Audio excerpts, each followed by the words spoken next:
வாட்ஸ்அப்பில் ஸ்டேட்டஸ் வைக்கிறதுனால எனக்கு ஆர்டர் வந்து கும்மிய போகிறதும் கிடையாது. யூடியூப்பில் வீடியோ அப்டேட் பண்ணுறதுனால எனக்கு உடனே இன்கம் கிடைக்க போகிறதும் இல்லை. ஆல்ரெடி நான் ஒரு பிஸ்னஸ் பண்ணிகிட்டு இருக்கேன். அந்த பிஸ்னஸை நான் இன்னும் இம்ப்ரூவ்மெண்ட் பண்ணுறதுக்காக தான் ஒரு சோஷியல் மீடியா ஒரு சைடு பிஸ்னஸ்க்காக யூஸ் பண்ணிகிட்ருக்கேன். நான் மட்டும் இல்லை, இன்றைக்கி பல பேர் அப்படி தான். எல்லாருமே பர்சனலாக ஒரு ஒர்க் பண்ணிட்டு தான் வந்துட்டு சோஷியல் மீடியாவை யூஸ் பண்ணுறோம். ஏன்னா பிஸ்னஸ் மைண்ட் உள்ளவங்க இன்னும் என்ன வழியில் சம்பாதிக்கலாம், இன்னும் என்ன வழியில் இன்கம் எடுக்கலாம் அப்படின்றத யோசிக்க ஆரம்பிச்சிருவாங்க. ஏன்னா இந்த காலகட்டத்தில் எல்லாருமே ஆன்லைன் ஆர்டரு. இப்போ பார்த்தீங்கன்னா டைலரிங் ஷாப்லலாம் ஒர்க்கெலாம் அந்த அளவுக்கு வரதே கிடையாது, கம்மியாயிடுச்சு. எல்லாருமே ரெடிமேட் ப்ளவுஸ், ஆரி அந்த மாதிரி எல்லாமே ரெடிமேடில் பூந்துட்டாங்க. பட் வர கஸ்டமரை வச்சு நம்ம ஒரு இன்கம் எடுத்துகிட்ருக்கோம் அப்படின்னா அதுவே பெரிய ரொம்ப கஷ்டம்தான்.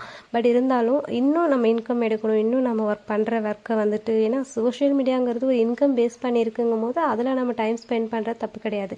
நான் வீடியோ எடிட் பண்ணுற டைமிங் பார்த்தீங்கன்னா ஒரு 5 மினிட்ஸ் தான். ஒரு டீ காஃபி போடுற டைமிங் கூட வந்துட்டு 15 மினிட்ஸ் எடுத்துக்கும். ஆனால் டைம் மொபைல் கைமா இருந்தாலும் டைமிங் பார்த்தீங்கன்னா ஒர்க்கு கஸ்டமர் கேட்குற டைமிங்கில் டெலிவரி பண்ணணும். டே டு லைஃப்பில் நிறைய ஒர்க் இருக்கும். டைலர் ஷாப் வச்சுலாம் ஃப்ரீயாக இருக்க முடியாது. ஸோ இன்றைக்கி பார்த்தீங்க அப்படின்னா பொங்கல் செலிப்ரேஷனுக்காக கஸ்டமர் கொடுத்த ஒரு ஆரி சாதாரண டிசைன் ப்ளவுஸில் வந்துட்டு நான் ஒரு பேட்ச் ஒர்க் வச்சு சாரீக்கு கான்ட்ராஸ்ட்டாக ப்ளவுஸ் ரெடி பண்ணியிருக்கேன். ஸ்லீவ்லேயும் அண்ட் பேக் நெக் டிசைன்லேயும் பேட்ச் ஒர்க் கொடுத்துட்டு ப்ளஸ் ஒரு நாட் மாடல் க்ரியேட் பண்ணிவிட்டு நான் ப்ளவுஸ் ஒர்க்கு முடிச்சிட்டேன். ஸோ டே டு லைஃப்பில் பார்த்தீங்கன்னா என்ன மாதிரி கஸ்டமர் வந்து எப்படிலாம் நாங்கள் ஃபேஸ் பண்ணுறோன்னு உங்களுக்கு தெரியாது. டே டு லைஃப்பில் ஒவ்வொரு நாளும் ஒரு மாதிரி கஸ்டமர் கொடுப்பாங்க. ரேட்டு அதிகமாக இருந்தால் கூட எவ்வளோ ரேட்டான்னு கேட்பாங்க. ஆன்லைனில் ஒரு 300 400 அந்த ப்ளவுஸ் ஆர்டரை பண்ணி வாங்கிடுவாங்க. ஸோ இந்தமாதிரி நிறைய கஸ்டமரை நாங்கள் ஃபேஸ் பண்ணுறோம். டைலர் ஷாப்லலாம் ஒர்க்கு குறைஞ்சி ரொம்ப நாளாக ஆகுது. இன்றைக்கி மூளைக்கு மூளை சந்து பொந்துன்னு இருக்கிற எல்லா இடத்துலையுமே டைலர் கடை வந்துட்டு வீட்டில் எல்லாருமே தைக்கிறாங்க. ஸோ எனக்கு கஸ்டமர் ரெகுலர் கஸ்டமருங்கிறத விட நியூ கஸ்டமர் டே டு லைஃப்பில் நிறையவே வந்து போயிட்டுருக்காங்க. அப்டேட்டாக வந்துட்டு ஒர்க்கையும் நான் அப்படியே கஸ்டமர் கேட்குற டைமிங்லையும் கொடுத்துருவேன். என்னோடய ஃபேமிலி கமிட்மெண்ட், ஒர்க்கு, என்னோடய ஃபினான்ஷியல் ப்ராப்ளம் எல்லாத்தையுமே என்னோடய இன்கம் மூலயமா நான் வந்து ஃபேஸ் பண்ணி என்னை ஹாப்பியாக வச்சுக்கிறேன்.